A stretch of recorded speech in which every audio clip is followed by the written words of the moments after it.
করতেছি আমি মারা যাওয়ার পরে আমার সন্তানের অবস্থা কি হয়ে যাবে, তাদের সম্পদের প্রয়োজন হবে।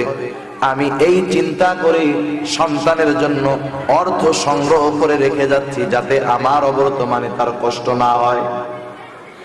আবার যারা গরিব মানুষ, মনে করেন বিভিন্ন শ্রেণীর আছে, কেউ বা রিক্সা চালায়, কেউ বা সিএনজি চালায়, কেউ বা কৃষিকর্ম করে, এইরকম অনেক মানুষ আছে যারা অনেক পরিশ্রম করে কিন্তু ঠিক মতো 5 ওয়াক্ত নামাজ পড়ে না। বলেন তো এমন মানুষ আছে না নাই? রিক্সা চালায়, ভ্যান চালায়, সিএনজি চালায়, কত পরিশ্রমের কাজ করে কিন্তু নামাজ পড়ে না।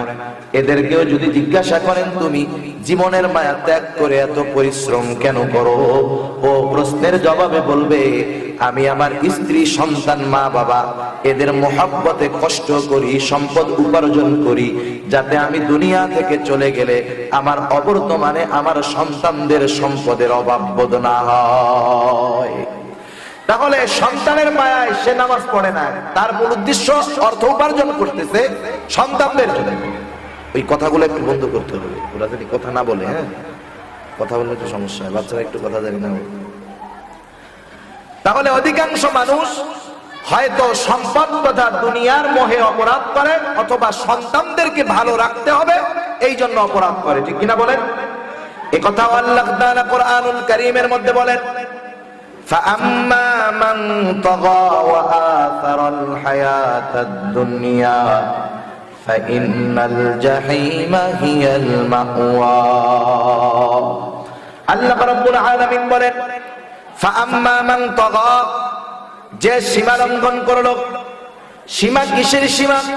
আল্লাহ প্রদত্ত যেই সীমা, শরীয়ত আমাদের জন্য হলো একটা সীমানা, একটা বর্ডার।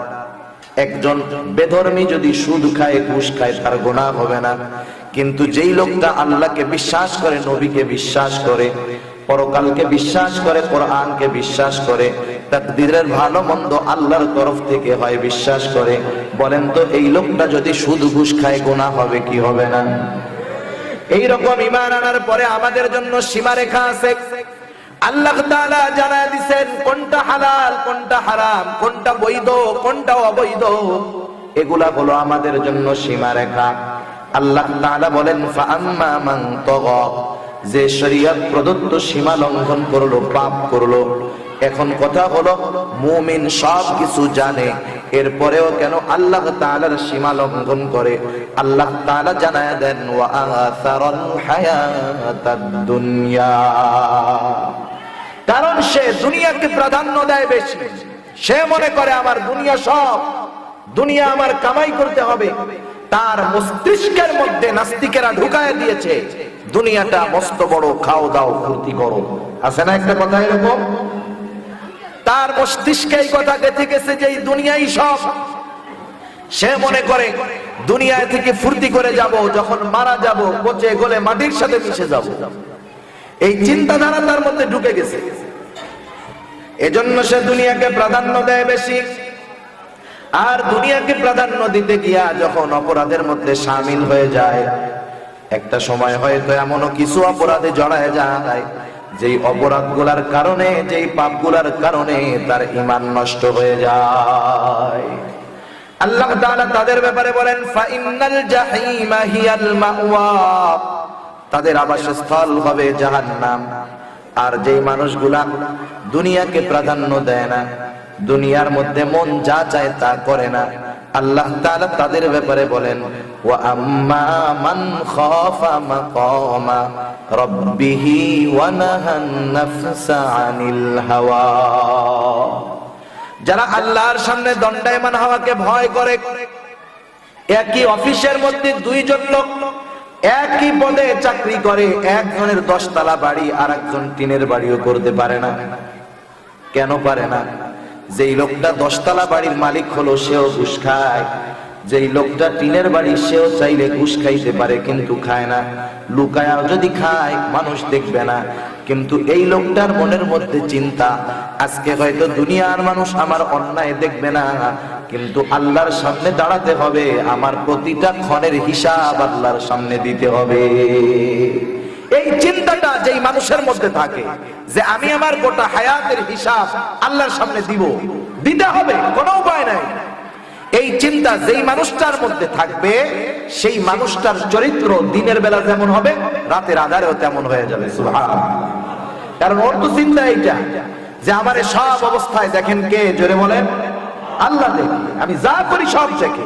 শুধু দেখে তারা যেটা করতেছি এটার হিসাব আল্লাহর সামনে দিতে হবে। এই চিন্তা, এই থিঙ্ক যার মধ্যে ঢুকে যায় তার চরিত্র দিনেও যেমন রাতেও তেমন। এর জন্য আল্লাহ তাআলা বলেন এই লোকটা কিয়ামতের দিন আল্লাহর সামনে দণ্ডায়মান হওয়াকে ভয় পায় আর মন যা চায় তা করে না। মনরে লাগাম টেনে ধরে যে মন, তোমার মন যা চায় তুমি যা চাও তা করা যাবে না, কারণ কোনটা করতে পারবা কোনটা করতে পারবা না এটা আমার আল্লাহ জানায় দিয়েছে। এই চিন্তা যাদের মধ্যে থাকে আল্লাহ বলেন তাদের আবাসস্থল হবে জান্নাত, আল্লাহর জান্নাতের মধ্যে তারা থাকবে। এই জন্য দুনিয়ার মোহে মানুষ অধিকাংশ পাপের দিকে ঝুঁকে, দুনিয়ার মোহে মানুষ পাপের দিকে বেশি অগ্রগামী হয়। কিন্তু আমি আপনাদেরকে এটা বলতে চাচ্ছি না যে না অর্থ উপার্জন করার কোনো প্রয়োজন নাই, বিষয়টা এমন না।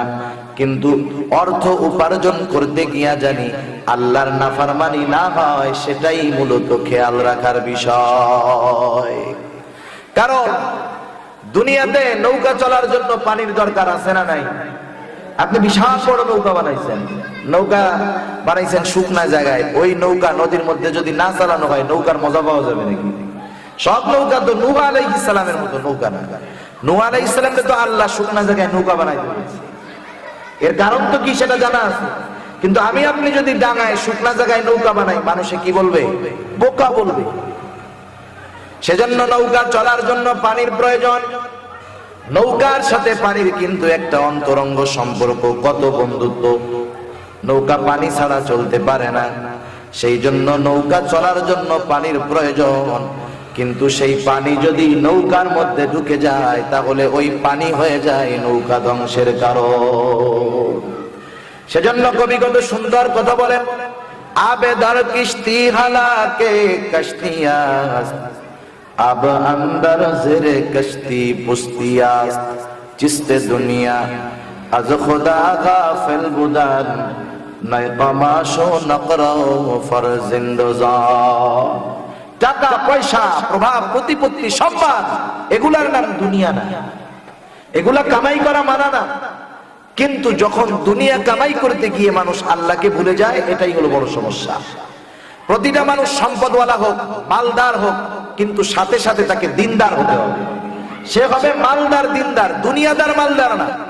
কারণ মালদার দিনদার যারা আছে, অনেক বড় বড় গার্মেন্টস ফ্যাক্টরির মালিক আছে, অনেক বড় বড় ব্যবসায়ী আছে, তার ব্যবসার যত ব্যস্ততা থাকুক না কেন যখন আজান হয় ব্যবসা বন্ধ করে মসজিদে চলে যায়, ঠিক কিনা বলেন? চিন্তা করে মাগরিবের আজান দিছে নামাজ পড়তে যাব। প্রতিটা বাজারেই কিন্তু মাগরিবের সময় বেচা কেনার একটা অন্যতম টাইম। সে ওই সময় আর নামাজ পড়তে যায় না, বরং ওই সময়ের জন্য আলাদা কর্মচারী নিয়োগ দেয় যাতে তার বেচা কেনায় সুবিধা হয়। এই লোকটাও টাকাওয়ালা, ওই নামাজিও টাকাওয়ালা। এই দুই টাকাওয়ালার মধ্যে তফাৎ আছে। নামাজি টাকাওয়ালার টাকা হলো দুনিয়ার অলংকার, আর বেনামাজির টাকা হলো তার জন্য ফিতনা, জাহান্নামে যাওয়ার কারণ। সেজন্য রিজিক সবার প্রয়োজন, আর রিজিকের প্রশস্ততা আমরা সবাই চাই। এরপরেও অনাকাঙ্ক্ষিত ভাবে আমাদের মাঝে মধ্যে রিজিকের অভাব আসে কি আসে না? জোরে বলেন, কেন আসে? অনেক কারণ আছে এই রিজিকের সংকীর্ণতা আসার।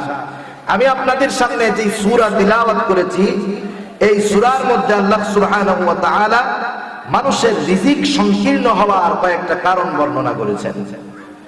আল্লাহ রাব্বুল আলামিন প্রথমে বলতেছেন, فَأَمَّا الْإِنسَانُ إِذَا مَا ابْتَلَاهُ رَبُّهُ فَأَكْرَمَهُ وَنَعَّمَهُ فَيَقُولُ رَبِّي أَكْرَمَنِ। একটা জিনিস আমাকে আপনাকে মনে রাখতে হবে, দুনিয়ার মধ্যে আল্লাহ তাআলা আমাকে যা কিছু দেন সব কিছু কিন্তু পরীক্ষার জন্য দেন। একজনকে টাকা দেয়, সম্পদ দেয়, পরীক্ষার জন্য দেয়। একজনকে অভাব আল্লাহ দেন, এটাও পরীক্ষার জন্য দেন। কারণ এই গোটা হায়াত মউত এটা পুরাটাই হলো আল্লাহ তাআলার পরীক্ষা। আল্লাহ রাব্বুল আলামিন বলেন, আল্লাযী খালাকাল মাউতা ওয়াল হায়াতা লিয়াবলুয়াকুম আইয়ুকুম আহসানু আমালা। কার কর্ম কত সুন্দর আল্লাহ তাআলা এটা পরীক্ষা করতে চান, দেখতে চান। এজন্যই আল্লাহ তাআলা হায়াত আর মউতকে সৃষ্টি করেছেন। আল্লাহ তাআলা হায়াত মউতকে সৃষ্টি করেছেন পরীক্ষার জন্য। আল্লাহ দেখতে চান যে এই হায়াত মউতের বিষয় চিন্তা করে কে তার কর্মকে বেশি সুন্দর করে, আল্লাহ এটা দেখতে চান। সেজন্য আল্লাহ তাআলা মানুষকে সম্পদ দিয়ে পরীক্ষা করেন। আমরা অনেক সময় মনে করি একজন মানুষ বেনামাজি, আল্লাহর নাফরমানি করে, আল্লাহ তাআলা তারে অনেক সম্পদ দিল। এটা আমরা মনে করব না যে এই কারণে আল্লাহ সম্পদ দিয়েছে যে আল্লাহ তাকে ভালোবাসে, বরং তাকে সম্পদ দেওয়ার কারণ হলো আল্লাহ তাআলা তাকে পরীক্ষা করতে চায়। এই মানুষগুলা, বেনামাজি মানুষগুলা যখন সম্পদের মালিক হয়, আল্লাহর নাফরমানি যারা করে এরা যখন সম্পদের মালিক হয়, আর তার সামনে যখন একজন পাক্কা ইমানদার অভাবে থাকে, ও কিন্তু ওই নামাজিকে টিটকারি করে বলে, টিটকারি করে আর বলে, দেখ তুই নামাজ পড়লে কি হবে, আল্লাহ তোকে ভালোবাসে না। আমি নামাজ না পড়ার পরেও দেখ আমার আল্লাহ আমাকে কত ভালোবাসে। এরকম লোক সমাজে আছে তো? তুই নামাজ পড়ে কি করলি, আমার 4টা ছেলে বিদেশে থাকে, দেখ আমার কোনো অভাব নাই, ঠ্যাঙের পর ঠ্যাং তুইলা খাই। তখন তো আল্লাহ আমারে দিছে, নামাজ না পড়ি তাতে কি? সেই সমস্ত লোকের কথাই আল্লাহ তাআলা বলেন, ফাআম্মাল ইনসানু ইযা মাবতালাহু রাব্বুহু ফাআকরামাহু ওয়া না'আমা। আল্লাহ তাআলা যখন মানুষকে পরীক্ষা করার জন্য সম্পদ দেন, সম্মান দেন, প্রভাব দেন, এই মানুষগুলা তখন বলে বেড়ায়, দেখ আমার রব আমাকে সম্মানিত করেছে। ফাআকরামাহু ওয়া না'আমা, তাকে যখন সম্মানিত করা হয়, সম্মান দেওয়া হয়, দেখ আমার রব আমাকে সম্মানিত করেছেন, নেয়ামত দিয়েছেন, তারা বলতে থাকে এই কথা। আবার যখন ওই লোকটাকেই পরীক্ষা করার জন্য আল্লাহ রাব্বুল আলামিন তার নেয়ামতের মধ্যে সংকীর্ণতা দেয়, আল্লাহ তাআলা সেই কথা বলেন, ওয়া আম্মাল ইনসানু ইযা মাবতালাহু ফাকাদারা আলাইহি রিজকা। যখন মানুষদেরকে পরীক্ষা করার জন্য রিজিকের মধ্যে সংকীর্ণতা দেওয়া হয়, তখন মানুষগুলা বলে, ফায়াকুলু রাব্বি আহানান, আমার রব আমার সাথে অবিচার করেছে, আমাকে অপদস্থ করেছে। যখন আল্লাহ পরীক্ষা করার জন্য দেন, কি বলে যে আল্লাহ আমারে সম্মানিত করেছে, সেই আল্লাহই যখন পরীক্ষা করার জন্য আবার সংকীর্ণতা দেন, বলে আল্লাহ আমারে অপমান করছে। এক মুখে দুই কথা বলে, এক মুখে দুই ধরনের কথা, দ্বিমুখী কথা। এটা মুমিন বলে না, এটা মুনাফিক বলে, ঠিক কিনা বলেন? আল্লাহ তাআলা বলেন, না, তুমি যে বলতে চাও যে আমি আল্লাহ তোমার উপরে জুলুম করেছি, তোমাকে অপমান করেছি, না না, তোমার রিজিকের এই সংকীর্ণতার কারণ কি, সেই কারণগুলাই আমি এখন আপনাদের খেদমতে পেশ করতে চাই। খেয়াল দিয়ে শুনবেন, আমাদের রিজিকের মধ্যে সংকীর্ণতা আসে কোন কোন কারণে। যদি আমরা রিজিকের মধ্যে প্রশস্ততা আনতে চাই, এই বিষয়গুলোও আমাদের খেয়াল রাখার দরকার। আল্লাহ তাআলা এবার ওই ধরনের মানুষদের কথার জবাব দিয়ে বলেন, কাল্লা, তোমরা যেই কথা বলতেছো এটা কখনো নয়। তোমাদের সম্পদের সংকীর্ণতা, রিজিকের সংকীর্ণতা আসার অন্যতম কারণ হলো কাল্লা বাল্লা তুকরিমুনাল ইয়াতীম। মানুষের রিজিকের সংকীর্ণতার 1 নম্বর কারণ হলো আল্লাহ বলতেছেন যে তোমরা ইয়াতীমদেরকে সম্মান করো না। ইয়াতীমদেরকে সম্মান করো না অর্থ ইয়াতীমের হক তোমরা যথাযথভাবে বুঝায় দাও না, বরং সুযোগ যদি পাও, নিজের আপন ভাতিজাও যদি হয়, তুমি ওই ইয়াতীম ভাতিজার সম্পদ গ্রাস করার ধান্দা করো। এরকম পরিস্থিতি সমাজে হয় কি হয় না? আওয়াজ দিয়া বলেন। ইয়াতীমদের সাথে তো এমন আচরণ করা যাবে না। ইয়াতীমদের সম্পদ যারা ভোগ করে, এদের চরিত্র আর আবু জেহেলের চরিত্রের মধ্যে কোনো তফাৎ নাই।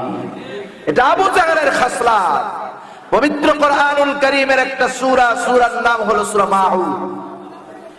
সূরা মাউন, এই সূরার মধ্যে আল্লাহ তাআলা কাফেরদের কয়েকটা দোষ আর মুনাফিকদের কয়েকটা দোষ ত্রুটির কথা বর্ণনা করেছেন। আল্লাহ রাব্বুল আলামিন এই সূরার মধ্যে কাফেরদের কয়েকটা ত্রুটি আর মুনাফিকদের কয়েকটা ত্রুটির কথা বর্ণনা করেছেন। এই সূরার প্রেক্ষাপটটা হলো এইরকম, আবু জেহেল ছিল তৎকালীন কুরাইশদের অন্যতম একজন প্রসিদ্ধ নেতা। আবু জেহেলের অভ্যাস ছিল, যখন কোন সম্পদশালী ব্যক্তি মৃত্যু মুখে পতিত হয়ে যাইত, ওই লোকটার যদি আত্মীয় স্বজন না থাকতো, আর ওই লোকটার যদি একটা নাবালক বাচ্চা থাকতো, তাহলে আবু জেহেল ওই সম্পদওয়ালা লোকের কাছে গিয়ে বলতো, ভাই তুমি তো দুনিয়া থেকে হয়তো কিছুক্ষণ পরে চলে যাবা, কিন্তু তোমার মৃত্যুর পরে তোমার সন্তান থাকবে, তোমার সম্পদ থাকবে। তোমার সন্তান হলো নাবালক, তোমার রেখে যাওয়া সম্পদের সংরক্ষণ সে কিভাবে করবে? তুমি মারা যাওয়ার পর তোমার সম্পদগুলাকে অন্য মানুষে দখল করে নিবে, তোমার সন্তান তোমার সম্পদ থেকে বঞ্চিত হয়ে যাবে। তার চাইতে একটা কাজ তুমি করো, তুমি যদি সব মানুষের সামনে বলে যাও যে আমার মৃত্যুর পরে আমার সন্তান এবং সম্পদের অভিভাবক হলো আবু জেহেল, তাহলে তোমার সন্তানও ভালো থাকবে, তোমার সম্পদগুলাও সংরক্ষিত থাকবে। এরা আবু জেহেলের কুটনামি, মিষ্টি কথা কইতাছে, মুখে মধু অন্তরে বিষ। কথা বুঝতে পারছেন? এবার লোকটা মৃত্যুর আগ মুহূর্তে চিন্তা করে, কথা তো ঠিক। আবু জেহেল এরকম যখন বলতো, মৃত্যুর নিকটবর্তী যেই লোকটা সে চিন্তা করতো, কথা তো ঠিক বলছে, কারণ আমার তো আত্মীয় স্বজন কেউ নাই, আমি মারা যাওয়ার পরে আমার সন্তানের কি হবে বা সম্পদগুলারই কি হবে।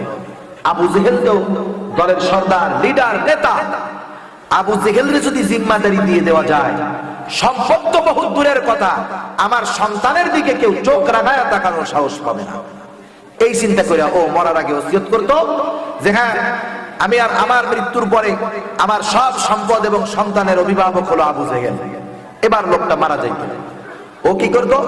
ওই ইয়াতিম সন্তান যখন বড় হইতো, সম্পদ যখন তার কাছে চাইতে আসতো, আবু জেহেলের কাছে ঘাড় ধাক্কা দিয়ে বের করে দিত, এলাকা থেকে বের করে দিত, বলতো সম্পদ যদি চাইতে আসস তোর খবর আছে।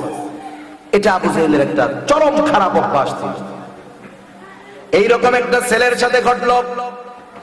ছেলেটা যখন বালেগ হলো, বুঝতে শিখলো, এবার নিজের সম্পদ যখন আবু জেহেলের কাছে যায়, আবু জেহেল ছেলেটারে ঘাট ধাক্কা দিয়ে বের করে দিয়েছে। ছেলেটা রাস্তার ধারে দাঁড়ায় দাঁড়ায় কান্না করতেছে। রাসূলুল্লাহ সাল্লাল্লাহু আলাইহি ওয়াসাল্লাম সেই রাস্তা দিয়ে যাচ্ছেন, তিনি দেখতে পেলেন এই বাচ্চাটা রাস্তার পাড়ে কান্না করে। আল্লাহর নবী জিজ্ঞাসা করলেন, হে ছেলে, তুমি কান্না করো কেন? ছেলেটা কান্না করতে করতে আবু জেহেলের কথা বলল, ইয়া রাসূলুল্লাহ, আবু জেহেলের কাছে আমার বাবা আমার সম্পদ এবং আমাকে সংরক্ষণের জন্য অভিভাবক বানায় দিয়ে গেছেন মরার আগে। আজকে আমি বুঝতে শিখেছি, যখন আমি আমার সম্পদ আবু জেহেলের কাছে চাইতে গেলাম, আবু জেহেল আমার সম্পদ তো দেয় নাই, বরং আমাকে ঘাড় ধাক্কা দিয়ে বের করে দিয়েছে। আল্লাহর নবী ছিলেন ইয়াতিমদের মধ্যে শ্রেষ্ঠ ইয়াতিম। ইয়াতিমদের কয়েকটা ক্লাসিফিকেশন আছে। যেমন একটা ক্লাসিফিকেশন হলো, একটা সন্তান দুনিয়ায় আসলো, বালেগ হওয়ার পূর্বে যদি তার বাবা মারা যায়, ইয়াতিম, সেও ইয়াতিম। আর এর চাইতে আলা তাবকার ইয়াতিম হলো যেই সন্তানটা দুনিয়ায় আসতে পারে নাই, দুনিয়ায় আসার আগেই তার বাবা মারা গেছে। আমার আপনার নবী দুনিয়ায় আসার আগেই তার বাবা মারা গেছে, ঠিক কিনা বলেন? উনি মায়ের পেটে অবস্থানরত অবস্থায় তিনি ইয়াতিম ছিলেন। একজন ইয়াতিমের দুঃখ ভালো বুঝে। রাসূলুল্লাহ সাল্লাল্লাহু আলাইহি ওয়াসাল্লাম আবেগাপ্লুত হয়ে গেলেন। ইয়াতিমকে বলতেছে, চলো আমি তোমাকে নিয়ে আবু জেহেলের কাছে যাই। ইয়াতিম সন্তানটারে নিয়ে আবু জেহেলের কাছে চলে গেল আমার আপনার নবী। আবু জেহেলকে গিয়া বলে, আবু জেহেল, তুমি এই ইয়াতিমের সম্পদটাকে তুমি ফেরত দিয়ে দাও, ইয়াতিমের মাল তুমি ভক্ষণ করো না, ইয়াতিমের সম্পদ তুমি গ্রাস করে নিও না। পরকালকে ভয় করো, কিয়ামতের দিন কিন্তু আল্লাহ তাআলার কাছে তোমার এই বাচ্চার সম্পদের হিসাব দিতে হবে। আবু জেহেল বলে, কিসের কিয়ামত? মরে গেলে মাটির সাথে পচে মিশে যাব, হাড্ডি কুড্ডি সব মিশে যাবে, আবার আমাদের জীবিত করবে। রাখো, কিয়ামত কিছু না, যাও, দিতে পারবো না। আল্লাহ রাসূল সাল্লাল্লাহু আলাইহি ওয়াসাল্লাম যখন সম্পদ আনতে গেলেন, বিভিন্ন ভাবে আবু জেহেলকে বোঝানোর পরে যখন আবু জেহেল সম্পদ দিল না, আল্লাহর নবী খুব মনে কষ্ট পাইছে। কথা শুনে নাই, আবার ইয়াতিমের কষ্ট, খুব কষ্ট পাইছেন আল্লাহর নবী। রাসূলুল্লাহ সাল্লাল্লাহু আলাইহি ওয়াসাল্লাম আবু জেহেলের কাছ থেকে ফিরে আসতেছেন, আর আল্লাহ তাআলা কোরআনুল কারীম নিয়ে জিবরাইল আমিনকে পাঠিয়ে দিয়েছে। জিবরাইল আমিন এসে আল্লাহর রাসূলের কাছে তিলাওয়াত করে শোনায়, আরাআইতাল্লাযী ইউকাযযিবু বিদ্দীন। আল্লাহ রাব্বুল আলামিন বলতেছেন নবীকে, আরাইতা, আপনি কি তাকে চিনেন না, জানেন না, বোঝেন না? তার ব্যাপারে কি আপনি জানেন না? তাকে কি আপনি চিনেন না? আরাইতার অনেক অর্থ আছে। আল্লাহ তাআলা এবার বলতেছে, কাকে আপনি চিনেন না শুনে নেন। আল্লাযী ইউকাযযিবু বিদ্দীন, যে কিয়ামতের দিনকে অস্বীকার করে, ওই লোকটাকে আপনি কি চিনেন না? ওই লোকটার আরো কিছু খারাপ খাসলাত আছে, নবীকে শুনে নেন।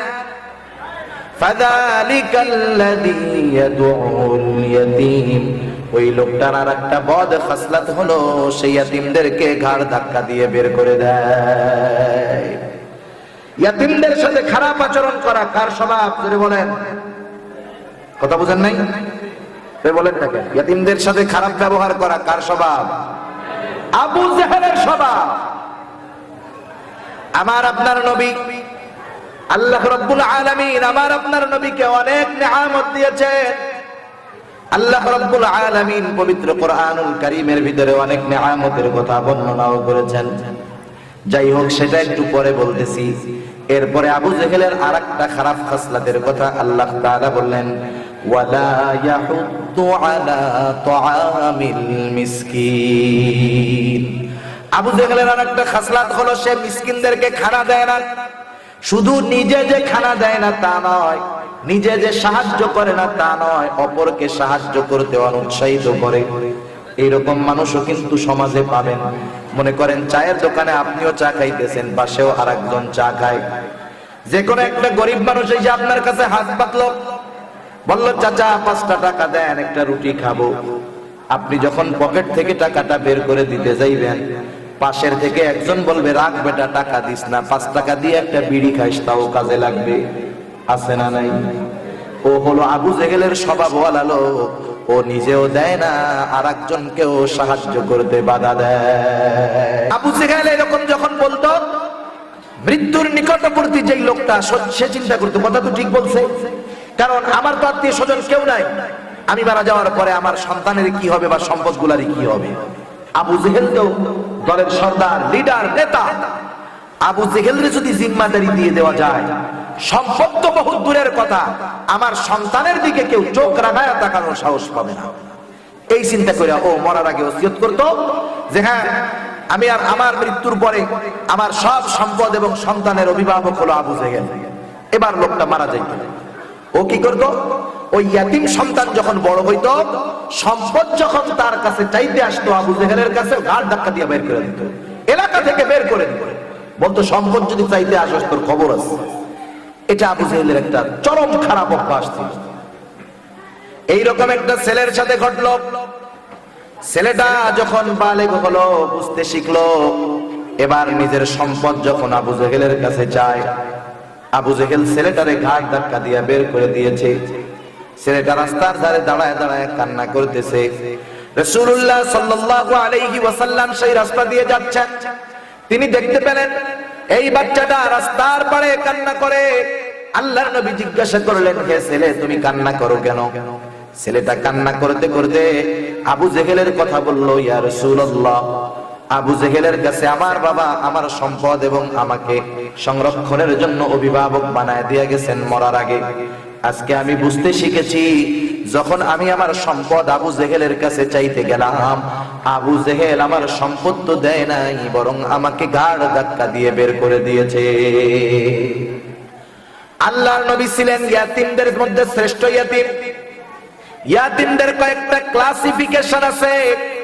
যেমন একটা ক্লাসিফিকেশন হলো, একটা সন্তান দুনিয়ায় আসলো, বালেগ হওয়ার পূর্বে যদি তার বাবা মারা যায়, ইয়াতীম, সেও ইয়াতীম। আর এর চাইতে আলা তাবাকার ইয়াতীম হলো যেই সন্তানটা দুনিয়ায় আসতে পারে নাই, দুনিয়ায় আসার আগেই তার বাবা মারা গেছে। আমার আপনার নবী দুনিয়ায় আসার আগেই তার বাবা মারা গেছে, ঠিক কিনা বলেন? উনি মায়ের পেটে অবস্থানরত অবস্থায় তিনি ইয়াতীম ছিলেন। একজন ইয়াতীমের দুঃখ ভালো বুঝে। রাসূলুল্লাহ সাল্লাল্লাহু আলাইহি ওয়াসাল্লাম আবেগাপ্লুত হয়ে গেলেন। ইয়াতীমকে বলতেছে, চলো আমি তোমাকে নিয়ে আবু জেহেলের কাছে যাই। ইয়াতীম সন্তানটারে নিয়ে আবু জেহেলের কাছে চলে গেল আমার আপনার নবী। আবু জেহেলকে গিয়া বলে, আবু জেহেল, তুমি এই ইয়াতীমের সম্পদটাকে তুমি ফেরত দিয়ে দাও। ইয়াতীমের মাল তুমি ভক্ষণ করো না, ইয়াতীমের সম্পদ তুমি গ্রাস করে নিও না। পরকালকে ভয় করো, কিয়ামতের দিন কিন্তু আল্লাহ তাআলার কাছে তোমার এই বাচ্চার সম্পদের হিসাব দিতে হবে। আবু জেহেল বলে কিসের কিয়ামত? মরে গেলে মাটির সাথে পচে মিশে যাব, হাড্ডি গুড্ডি সব মিশে যাবে, আবার আমাদের জীবিত করবে। রাখো, কিয়ামত কিয়ামত কিছু না, যাও, দিতে পারবো না। আল্লাহ রাসূল সাল্লাল্লাহু আলাইহি ওয়াসাল্লাম যখন সম্পদ আনতে গেলেন, বিভিন্ন ভাবে আবু জেহেলকে বোঝানোর পরে যখন আবু জেহেল সম্পদ দিল না, আল্লাহর নবী খুব মনে কষ্ট পাইছে। কথা শুনে নাই, আবার ইয়াতিমের কষ্ট, খুব কষ্ট পাইছেন আল্লাহর নবী। রাসূলুল্লাহ সাল্লাল্লাহু আলাইহি ওয়াসাল্লাম আবু জেহেলের কাছ থেকে ফিরে আসতেছেন, আর আল্লাহ তাআলা কোরআনুল কারীম নিয়ে জিবরাইল আমিনকে পাঠিয়ে দিয়েছে। জিবরাইল আমিন এসে আল্লাহর রাসূলের কাছে তিলাওয়াত করে শোনায়, আরাআইতাল্লাযী ইউকাযযিবু বিদ্দীন। আল্লাহ রাব্বুল আলামিন বলতেছেন, নবী হে, আরাআইতা, আপনি কি তাকে চিনেন না, জানেন না, বোঝেন না? তার ব্যাপারে কি আপনি জানেন না? তাকে কি আপনি চিনেন না? আরাআইতার অনেক অর্থ আছে। আল্লাহ তাআলা এবার বলতেছে, কাকে আপনি চিনেন না শুনে নেন। আল্লাযী ইউকাযযিবু বিদ্দীন, যে কিয়ামতের দিনকে অস্বীকার করে, ওই লোকটাকে আপনি কি চিনেন না? ওই লোকটার আরো কিছু খারাপ খাসলাত আছে, নবীকে শুনে নেন। ফাযালিকাল্লাযী ইয়াদউল ইয়াতীম, ওই লোকটার আরেকটা বদ খাসলাত হলো সেই ইয়াতীমদেরকে ঘাড় ধাক্কা দিয়ে বের করে দেয়। ইয়াতীমদের সাথে খারাপ আচরণ করা কার স্বভাব? যদি বলেন, কথা বুঝেন নাই? বলেন না কেন? ইয়াতীমদের সাথে খারাপ ব্যবহার করা কার স্বভাব? আবু জেহেলের স্বভাব। আমার আপনার নবী আল্লাহ রাব্বুল আলামিন আমার আপনার নবীকে অনেক নিয়ামত দিয়েছেন।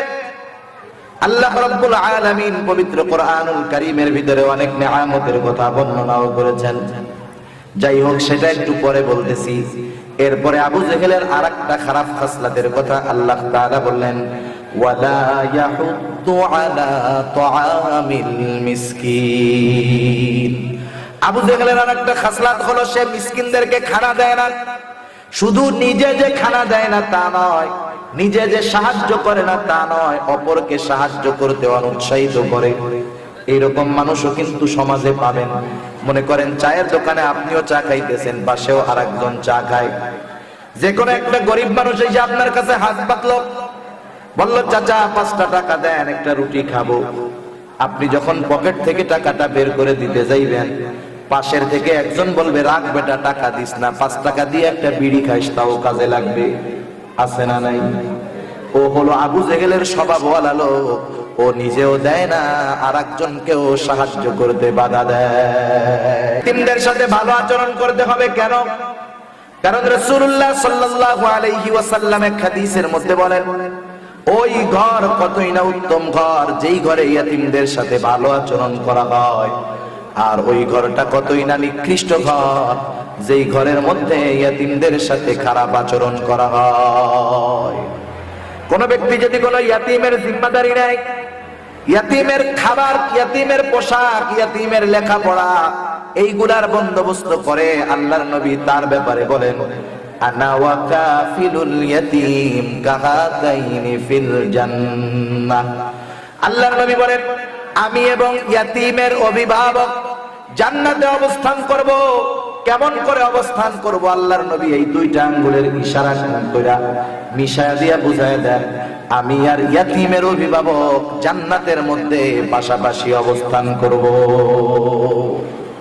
শুধু তাই নয়, এক সাহাবী আসছে আল্লাহর নবীর কাছে, আয়েশা বলে, ইয়া রাসূলুল্লাহ, আমার অন্তরটা শক্ত হয়ে গেছে। একজন সাহাবী বলতেছে যে আমার অন্তর শক্ত হয়ে গেছে। কেমনে অন্তর নরম বানানো যায়? রাসূলুল্লাহ সাল্লাল্লাহু আলাইহি ওয়াসাল্লাম তাকে বলতেছে, তুমি যদি তোমার শক্ত হৃদয়টাকে নরম বানাতে চাও, কি করবা শুনে নাও। আমসিহ রাসাল ইয়াতীম ওয়া আত'ইমিল মিসকিন। তুমি যদি তোমার শক্ত হৃদয়টাকে নরম বানাতে চাও, 2টা কাজ বেশি বেশি করবা। ইয়াতীমের মাথায় হাত বুলায় দিবা, আর মিসকিনদেরকে বেশি বেশি খানা খাওয়াবা। সব ইয়াতীম কিন্তু গরিব না। কিছু ইয়াতীম আছে ওর মা বাবা নাই, কিন্তু অনেক সম্পদ আছে, এমন ইয়াতীম আছে না? ওই বাচ্চার সাথেও ভালো আচরণ করব। কারণ ওই বাচ্চাটার বাবা নাই, যদিও সম্পদ আছে, কিন্তু পিতৃ অভাব তার অন্তরের মধ্যে জ্বালা যায়। সেই জন্য কেউ যদি ওর সাথে খারাপ আচরণ করে, ওর অন্তরের মধ্যে শুধু এটাই জাগ্রত হয়, আজকে যদি আমার বাবা বেঁচে থাকতো আমার সাথে এইরকম খারাপ আচরণ কেউ করতো না। খারাপ আচরণ করার কারণে ইয়াতীমের সাথে যদি কেউ খারাপ আচরণ করে, আল্লাহ রাব্বুল আলামিন রাগান্বিত হয়ে যায়। ইয়াতীমের মাথায় হাত বুলায় দেন, ইয়াতীমের মাথার চুল পরিমাণ সওয়াব আল্লাহ তাআলা আমার আপনার আমলনামায় লিখে দিবে। সেই জন্য ইয়াতীমের সাথে ভালো আচরণ করব, ইয়াতীমের মাল ভোগ করব না, ভক্ষণ করব না অন্যায়ভাবে। যারা অন্যায়ভাবে ভোগ করে ইয়াতীমের সম্পদ, তাদের ব্যাপারে আল্লাহ তাআলা বলেন, ইন্নাল্লাযীনা ইয়াকুলুনা আমওয়ালাল ইয়াতামা যুলমান ইন্নামা ইয়াকুলুনা ফী বুতুনিহিম নারা ওয়া সায়াসলাউনা সাঈরা। আল্লাহ তাআলা বলেন, ইন্নাল্লাযীনা ইয়াকুলুনা আমওয়ালাল ইয়াতামা যুলমান, অন্যায়ভাবে যারা ইয়াতীমের সম্পদ গ্রাস করে, তারা তো তার সম্পদ ভক্ষণ করে না, তারা কেমন জানি আগুন দ্বারা তাদের পেটকে ভর্তি করে। ইন্নামা ইয়াকুলুনা ফী বুতুনিহিম নারা, তারা তাদের পেটকে আগুন দ্বারা ভর্তি করে, আর আগুনের ঠিকানা হলো জাহান্নাম। আল্লাহ তাই বলেন, ওয়াসায়াসলাউনা সাঈরা, অচিরেই তারা জাহান্নামের অধিবাসী হয়ে যাবে।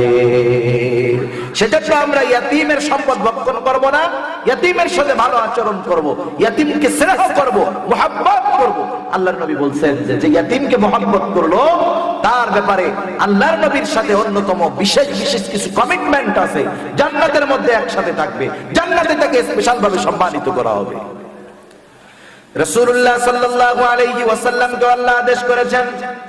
তাহলে আমি যে আলোচনা করতে চাই, রিজিকের মধ্যে যে আমাদের অভাব আসে, এর এক নাম্বার কারণ আমরা ইয়াতীমদের সাথে খারাপ আচরণ করি। আর যদি রিজিকের মধ্যে প্রশস্ততা চাই, তাহলে অবশ্যই আমাদের ইয়াতীমদের সাথে ভালো ব্যবহার করতে হবে। দুই নাম্বার, আল্লাহ তাআলা বলেন, তোমরা ইয়াতীমদের সাথে তো ভালো আচরণ করো না, সম্মান করো না। ওয়ালা তাহাদ্দুনা আলা তুআমিল মিসকিন, এবং তোমরা যারা নিঃস্ব, যারা মিসকিন, যাদের কোনো কিছুই নাই, তাদেরকে তোমরা খানা দাও না, বরং অপরকে খানা দিতেও তোমরা অনুৎসাহিত করো। এই জন্য তোমাদের রিজিকের মধ্যে প্রশস্ততা আসে না, তোমাদের রিজিকের মধ্যে সংকীর্ণতা চলে আসে। রাসূলুল্লাহ সাল্লাল্লাহু আলাইহি ওয়াসাল্লামকে প্রদত্ত যেই নিয়ামতের কথাগুলো বলতে চাইছিলাম একটু আগে, পবিত্র কোরআনুল কারীমের একটা সূরা, এই সূরার নাম হলো সূরাতুদ দুহা। রাসূলুল্লাহ সাল্লাল্লাহু আলাইহি ওয়াসাল্লাম, আল্লাহ তাআলার পক্ষ থেকে কিছুদিন আল্লাহর নবীর কাছে ওহী আসা বন্ধ ছিল। আবু জেহেলের স্ত্রীর নাম ছিল উম্মে জামিল। যখন কয়েকদিন ওহী আসা বন্ধ, এবার সে রটায় বেড়াইতে থাকলো যে মুহাম্মাদের খোদা মুহাম্মাদরে ছাইড়া দিয়েছে, মুহাম্মাদকে ছেড়ে দিয়েছে, মুহাম্মাদের সাথে তার খোদার আর কোনো সম্পর্ক নাই। যখন এই ধরনের কথা রটায় বেড়াইলো, আল্লাহর নবী একটু মনে মনে কষ্ট পাইলেন। আল্লাহ তাআলা ওহী নাযিল করলেন, অদ-দুহা ওয়াল-লাইলি ইযা সাজা মা ওয়াদ্দাআকা রাব্বুকা ওয়া মা ক্বালা ওয়ালাল আখিরাতু খায়রুল লাকা মিনাল উলা ওয়ালা সাওফা ইউ'তিকা রাব্বুকা ফাতারদা। এতটুকু বর্ণনা করার পরে এরপরে আল্লাহ তাআলা আমার আপনার নবীকে প্রদত্ত তিনটা নেয়ামতের কথা উল্লেখ করলেন, এবং এই তিনটা নেয়ামতের কথা উল্লেখ করার পর আমার আপনার নবীকে আল্লাহ তাআলা তিনটা আমলের আদেশ আল্লাহ তাআলা করলেন। এক নম্বর নেয়ামত নবীর ব্যাপারে আল্লাহ তাআলা বলতেছেন, আল্লাহ তাআলা বলতেছেন, আলাম ইয়াজিদিকা ইয়াতীমান ফাআওয়া। আল্লাহ তাআলা তার হাবিবকে উদ্দেশ্য করে বলতেছেন, নবী হে, আপনাকে আমি ইয়াতীম অবস্থায় পেয়েছি, ইয়াতীম অবস্থায় পাওয়ার পরে উত্তম রক্ষণাবেক্ষণের ব্যবস্থা করেছি। কারণ আমার আপনার নবী যদিও মায়ের পেটে থাকা অবস্থায় ইয়াতীম হয়েছেন, কিন্তু এই ইয়াতীম হওয়ার কারণে ইয়াতীম হিসাবে তাকে কষ্ট করতে হয় নাই, বরং একের পর এক আল্লাহ তাআলা আমার আপনার নবীর জন্য উত্তম অভিভাবক। যখন বাবা মারা গেছে, মা সুন্দরভাবে রক্ষণাবেক্ষণ করেছে। মা মারা গেছে, দাদা ছিলেন কুরাইশদের সর্দার, দাদা সুন্দরভাবে রক্ষণাবেক্ষণ করেছে। দাদা মারা গেছে, চাচা আবু তালেব আল্লাহর নবীর অভিভাবকত্বের দায়িত্ব নিয়েছেন। যতদিন বেঁচে ছিলেন আল্লাহর নবীর অভিভাবক ছিলেন। সকল প্রকার বিপদ আপদে আবু তালেব আমার আপনার নবীকে সহযোগিতা করেছে। সুবহানাল্লাহ। কেমন সহযোগিতা করেছে আবু তালেব? যে আবু তালেব যদি ঈমান আনে নাই, কিন্তু আবু তালেব যেই বছর মারা গেছে সেই বছরটার নামই হয়ে গেছে আমুল হুজুন, চিন্তার বছর।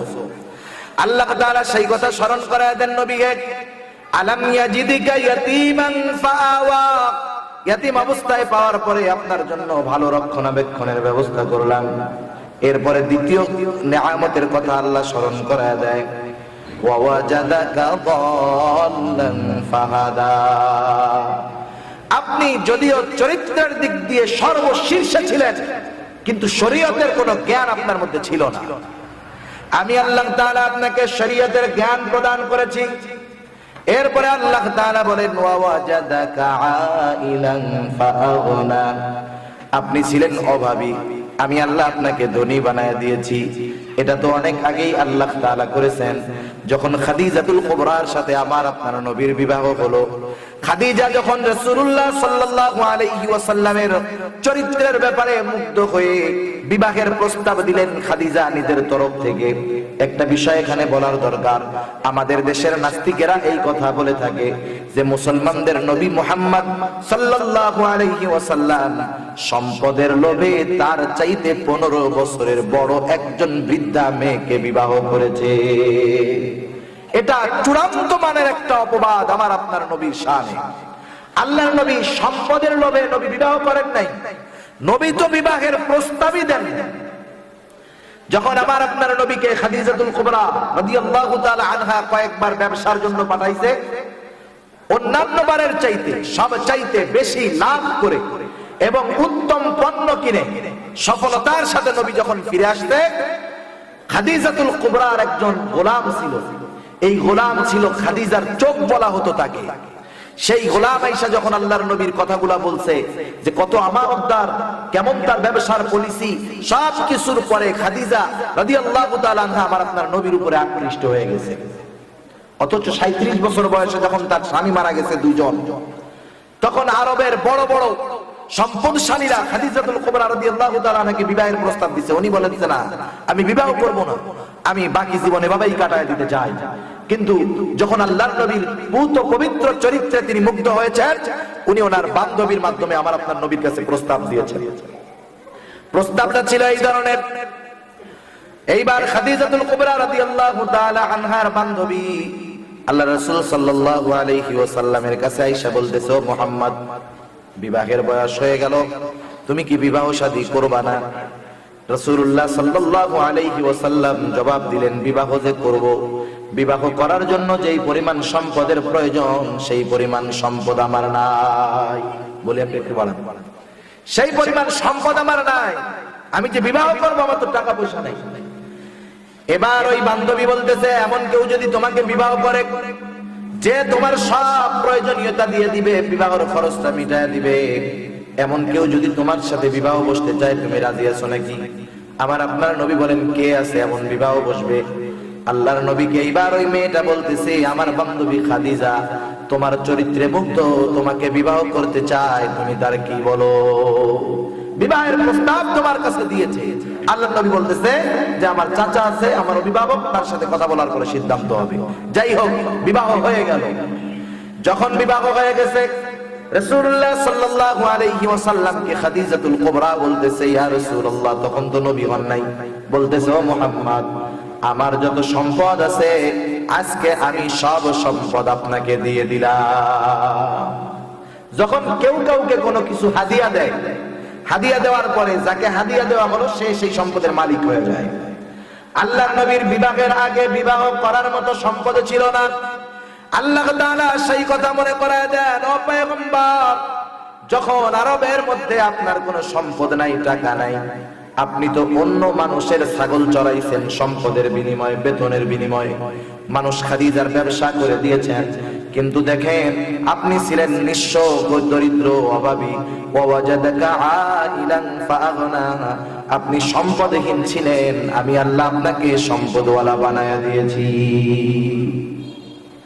এখন এই যে দামি দামি তিনটা নেয়ামত দিলাম, ইয়াতিম ছিলেন, উত্তম লালন পালনের ব্যবস্থা করলাম, শরীয়তের জ্ঞান ছিল না, শরীয়তের জ্ঞান দিলাম, সম্পদ ছিল না, সম্পদওয়ালা বানায় দিলাম, এইগুলা আপনার জন্য নেয়ামত।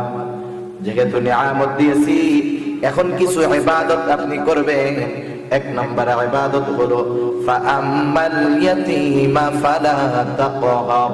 যেহেতু আপনি একজন ইয়াতীম, আপনি কখনো ইয়াতীমের সাথে ধমকের সুরে কথা বলবেন না। আল্লাহ তাআলা আমার আপনার নবীকে আদেশ করার মাধ্যমে গোটা দুনিয়ার মানুষের কাছে এই খবর পৌঁছায় দিলেন যে সাবধান, ইয়াতীমের সাথে রূঢ় আচরণ করবা না, ইয়াতীমের সাথে ভালো আচরণ করা নবীজির স্বভাব, ইয়াতীমের সাথে খারাপ আচরণ করা আবু জেহেলের স্বভাব। এবার তুমি চিন্তা করে দেখবা, তুমি কার ক্যারেক্টার গ্রহণ করতে চাও, কার চরিত্র গ্রহণ করতে চাও? তুমি কি চাও সেই পাপিষ্ঠা নরপিশাচ জাহান্নামী আবু জেহেলের চরিত্র গ্রহণ করতে, নাকি সেই চরিত্র গ্রহণ করতে চাও যেই চরিত্রের সনদ আল্লাহ তাআলা দিয়েছেন? সুবহানাল্লাহ বলেন। কারণ আমার আপনার নবীর চরিত্রের ব্যাপারে আল্লাহ তাআলা বলেন, লাকাদ কানা লাকুম ফি রাসূলিল্লাহি উসওয়াতুন হাসানাহ। আল্লাহ তাআলা বলেন, তোমাদের জন্য ফি রাসূলিল্লাহ, আল্লাহর রাসূলের জীবন আদর্শের মধ্যে রয়েছে উত্তম আদর্শ। শুধু তাই নয়, কেমন আখলাক আমার আপনার নবীর। আল্লাহ বলেন, ওয়া ইন্নাকা লাআলা খুলুকিন আযীম। আযীম শব্দটা দুনিয়ার অন্য কোন মাখলুকের ক্ষেত্রে আল্লাহ ব্যবহার করেন নাই। শব্দটা ব্যবহার হয় খালেকের সাথে, কিন্তু সেই খালেক একজন ব্যক্তির শানে এই শব্দ ব্যবহার করেছেন যে আমি আপনাকে মহান আখলাক দান করেছি। সুবহানাল্লাহ। সেই মহান আখলাকের অধিকারী ব্যক্তির চরিত্রই আমাদের গ্রহণ করা দরকার, ঠিক কিনা বলেন? এজন্য আমরা ইয়াতিমদের সাথে ভালো আচরণ করব। এই মাদ্রাসায় হয়তো ইয়াতিম থাকতে পারে, আশেপাশে ইয়াতিম থাকতে পারে, পরিবার পরিজন আত্মীয় স্বজনের মধ্যে ইয়াতিম থাকতে পারে। আমি ইয়াতিমের মাথায় হাত বুলাবো, আর আরশে আজিমের মালিক আমার আমলনামায় সওয়াব যোগ করতে থাকবে। সুবহানাল্লাহ। এরপরে আল্লাহ তাআলা বলেন, নবী হে, আপনি তো সম্পদওয়ালা ছিলেন না, যেহেতু আমি আল্লাহ আপনাকে সম্পদওয়ালা বানায় দিলাম, এখন যদি কেউ আপনার কাছে টাকা পয়সা কিছু দান সাদকা চাইতে আসে, ওয়া আম্মাস সাইলা ফালা তানহার, আপনি কখনো সায়েল যে চায়, ভিক্ষা চায়, এমন কাউকে আপনি ফিরায় দিবেন না। যদি অবস্থা কোনো সময় এমন হয় হাতে কিছু দেওয়ার মতো নাই, উত্তম ব্যবহার করে আপনি তাকে ফিরায় দিবেন। আসলো আমার কাছে চাইতে, আমি এইটা করব না, এটা নাই সার, এরকম বলে না? সাবধান, এমনটা করা যাবে না। আপনি বলেন, ভাই দেখ এখন তো বাংদি নাই, বাংদি থাকলে তোরে দিতাম, পরে এক সময় আইসো। দেখবেন আপনি 50 টাকা দেওয়ার পরে যদি তার দিকে কপালটা ঘুষায় ফেলেন, বিরক্তির সাথে 50 টাকা দিলে ও যতটুকু গ্রহণ করবে, আপনি যদি মিষ্টি ভাষায় তাকে না দিতে পারেন, সে তার চাইতে বেশি খুশি হবে, ঠিক কিনা বলেন? সেজন্য সব সময় দিলেই ফকির মিসকিন খুশি হয় না, অনেক সময় কথার মাধ্যমেও তাদেরকে খুশি করা যায়। এরপরে আপনি কি করবেন? ওয়া আম্মা বিনি'মাতি রাব্বিকা ফাহাদ্দিস, এটা হলো আপনার ওই কাজ যেটা আমি আল্লাহ তাআলা আপনাকে ইলমের বদৌলতে দিয়েছি। আপনি আপনার রবের কথা বেশি বেশি প্রচার করবেন, রবের নেয়ামতের কৃতজ্ঞতা বেশি বেশি প্রকাশ করবেন। এই আদেশ তো আমাদের নবীর উপরে দেওয়া নয়, এটা তো মূলত আমাদের জন্যই আল্লাহ তাআলা দিয়েছেন। কারণ যত চরিত্রের ব্যাপারে আল্লাহ তাআলা আদেশ করেছেন, সব চরিত্রে আমার আপনার নবীকে আল্লাহ তাআলা গুণান্বিত করেছেন। তাহলে যেই কথা বলতে চাই, রিজিকের সংকীর্ণতার প্রথম কারণ হলো ইয়াতিমের সাথে খারাপ ব্যবহার, ঠিক কিনা বলেন? 2 নাম্বার, মিসকিনকে খানা না দেওয়া, খানা দিতে অনুৎসাহিত করা, এটা হলো দ্বিতীয় কারণ রিজিকের সংকীর্ণতার। এরপরে তৃতীয় বিষয় হলো, মানুষ, আমাদের সমাজের মধ্যে অনেক মানুষ আছে যারা ওয়ারিসি সম্পত্তি ভোগ করে খেয়ে ফেলে, আছে না নাই? আল্লাহ তাআলা বলেন, তৃতীয় নম্বর যেই কারণে তোমাদের মধ্যে রিজিকের অভাব আসে, ওয়া তাকুলুনাত তুরাসা আকলাল লাম্মা, তোমরা যে ওয়ারিসি সম্পদ তোমার বাপ রাইখা গেছে, তুমি বন্টন না কইরা সিস্টেমে বোনদেরকে বঞ্চিত করে, পারলে একা একাই সবগুলা ভোগ করে ফেলার ধান্দা করো, আছে না নাই? বহুত আছে বোনদের সাথে ভালো সম্পর্ক, অথচ বোনরাও সম্পদ পাবে। এই বন্টন কে করে দিয়েছে? জোরে বলেন তো। আল্লাহ করে দিয়েছে, আল্লাহ করে দিয়েছে। আল্লাহ তাআলা বলেন ইউসিকুমুল্লাহু ফি আওলাদিকুম লিযযাকারি মিসলু হাযিল উনসায়াইন।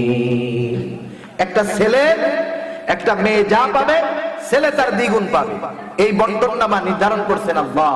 কিন্তু আমাদের সমাজের মধ্যে অবস্থা হলো এরকম, বাবা মারা যাওয়ার পরে বা মা মারা যাওয়ার পরে, বাবা মা মারা যাওয়ার পর তাদের রেখে যাওয়া সম্পদ যখন কোনো বোন তার প্রাপ্য হক ভাইদের কাছ থেকে বুঝে নিতে আসে, সম্পদ দেওয়ার সাথে সাথে ভাই এই কথাও বলে দেয় সম্পদও নিলি সম্পর্কটাও নিয়ে গেলি। ঠিক কিনা বলেন? এই সম্পদের মালিক তো ভাই না, এই সম্পদের মালিক তো আল্লাহ তাআলা ওই বোনকে দিয়ে দিয়েছে।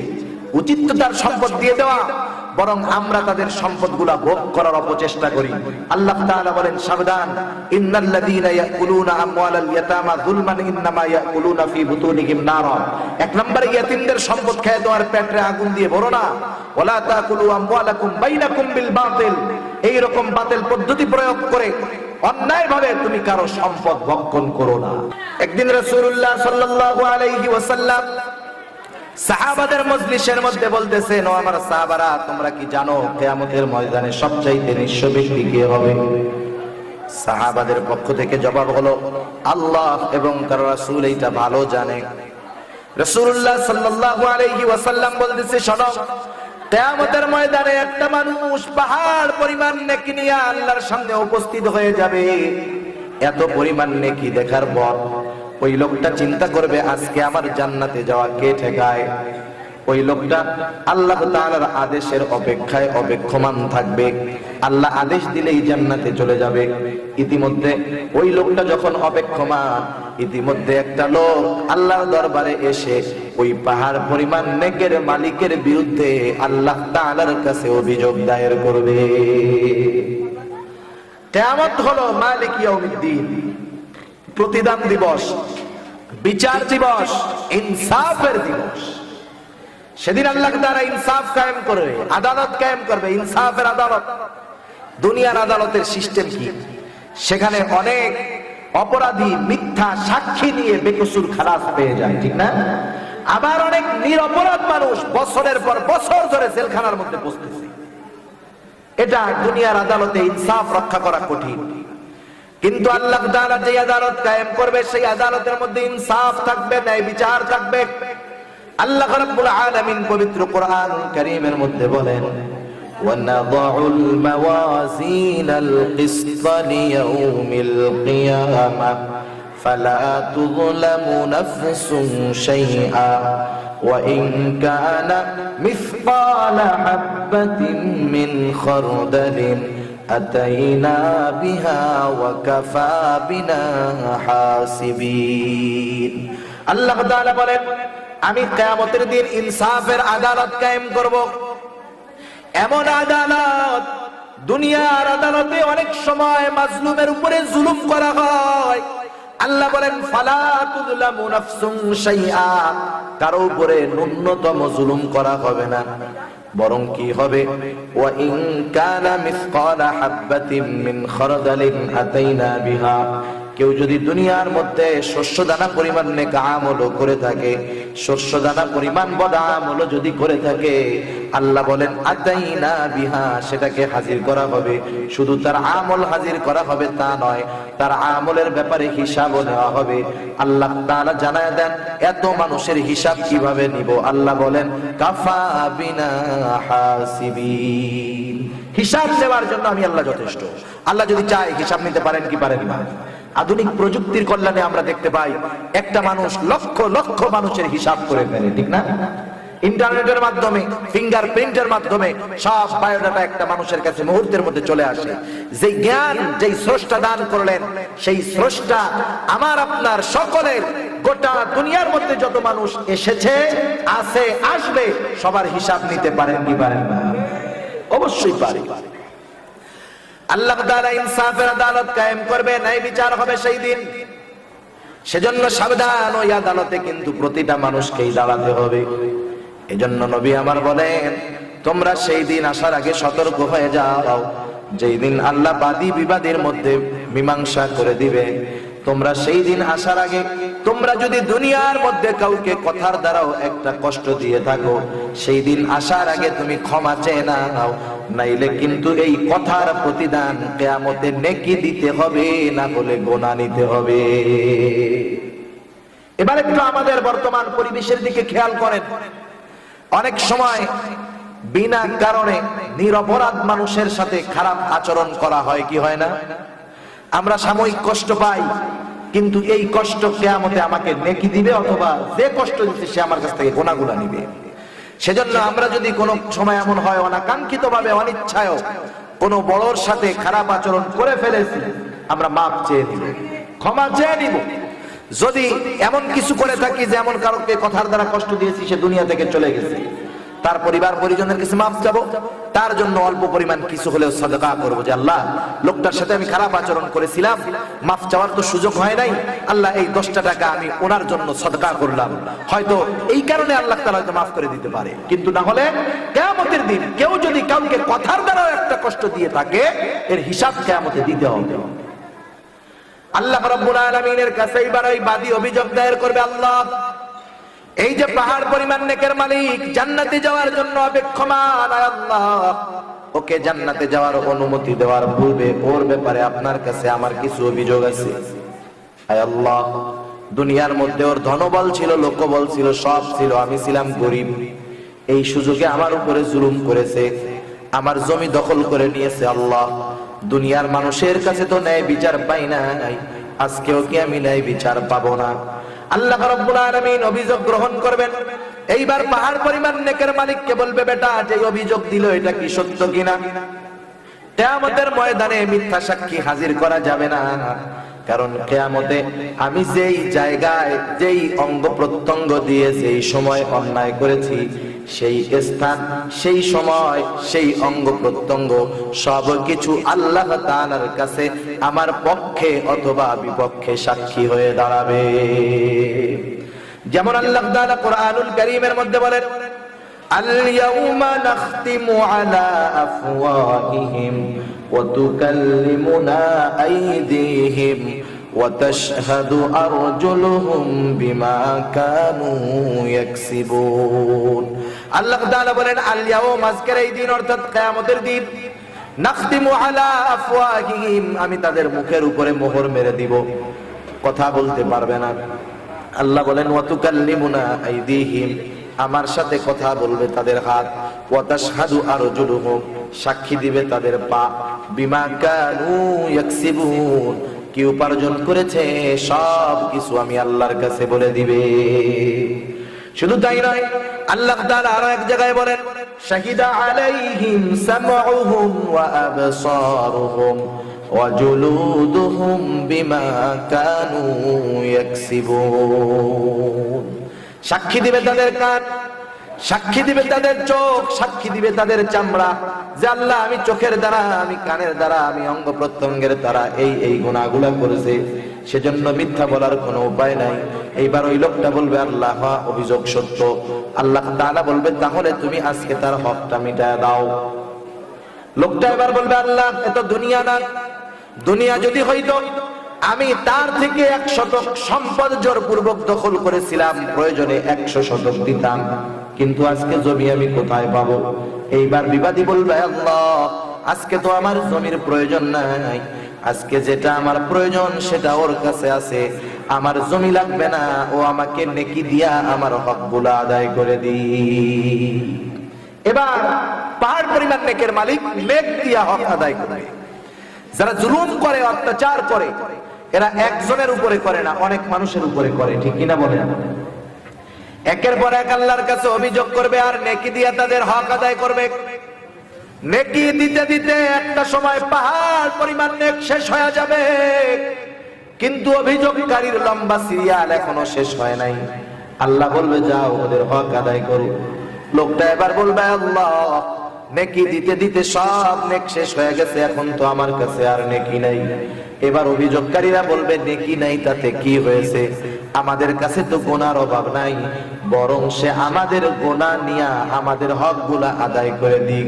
এইবার মানুষের গুনাহগুলা সে নিজে নিতে থাকবে, পাহাড় পরিমাণ গুনার মালিক হয়ে যাবে। আল্লাহর নবী বলেন, কিয়ামতের ময়দানে ওই লোকটার মতো নিঃস্ব আর কেউ নাই, যার রোজার অভাব ছিল না, নামাজের অভাব ছিল না, হজের অভাব ছিল না, যাকাতের অভাব ছিল না, নেক আমলের অভাব ছিল না, সওয়াবের অভাব ছিল না, কিন্তু বান্দার হক নষ্ট করার কারণে, শুধুমাত্র বান্দার হক নষ্ট করার কারণে সব নেক আমল দিয়ে দিয়া লাগলো। আর ওই লোকটা হয়ে গেল কিয়ামতের ময়দানে সবচাইতে নিঃস্ব মানুষ। সেজন্য আমাদের আত্মীয় স্বজন, ভাই ব্রাদার, বোন যারা আছে, আমরা তাদের সম্পদ গ্রাস করার ধান্দা করব না, ওয়ারিসি সম্পত্তি সুষ্ঠুভাবে বন্টন করে দিব, নাইলে কিন্তু কিয়ামতের দিন এর হিসাব দিতে হবে। সর্বশেষ আল্লাহ তাআলা বলেন, রিজিকের সংকীর্ণতার কারণ হলো ওয়াতুহিব্বুনাল মালা হুব্বান জাম্মা, পরিপূর্ণভাবে মালের মোহাব্বত অন্তরের মধ্যে ঢুকে যাওয়া। এত পরিমাণ মালের মোহাব্বত ঢুকে যে হারাম হালাল বিচার বিশ্লেষণ করে না, কোনটা বৈধ কোনটা অবৈধ এটা নির্ণয় করার চোখ তার থাকে না, অন্ধ হয়ে যায়। যখন এই অবস্থার মধ্যে হয়, রিজিকের সংকীর্ণতা তার দেখা দেয়। কারো তো এমন হয়, সে যদি চায় প্রতিদিন এক একটা ছাগল এক এক বেলা জবাই দিয়া খাবে, পারে। এমন সম্পদওয়ালা বাংলাদেশে একটা দুইটা না, হাজার হাজার আছে, ঠিক কিনা বলেন? কিন্তু ডাক্তার বলে দিছে কি, সাবধান, তুই গোশতের ঘেরান শুকলেও তুই মরবি। আছে না রোগের? দেখেন এর চাইতে আর কষ্ট কি? টাকা পয়সা সব আছে, কিন্তু ওর ভোগ করার মতো সুযোগ নেই। আল্লাহ রিজিক ঠাইসা ধরছে, নাকের মধ্যে ঘ্রাণ শুকাইতেছে, খাইতে পারতেছে না। সেজন্য রিজিকে যদি আমরা প্রশস্ততা চাই, আল্লাহ প্রদত্ত রিজিক যদি চাই, তাহলে আমরা ইয়াতিমদের সাথে ভালো আচরণ করব। কি করব বলেন? ইয়াতিমদের সাথে ভালো আচরণ করব, মিসকিনদেরকে খানা দিব। আমার ওয়ারিসি সম্পত্তি যারা আমার কাছে পায় আমি তাদেরকে দিয়ে দিব, এবং সম্পদ অর্জন করব, ঠিক হালালটা করব। সম্পদ অর্জন করতে গিয়ে আল্লাহর নাফরমানি করব না, গুনার কাজ করব না। এমনটা যদি করি, আল্লাহ তাআলা আমাদেরকে প্রশস্ত রিজিক দিবেন।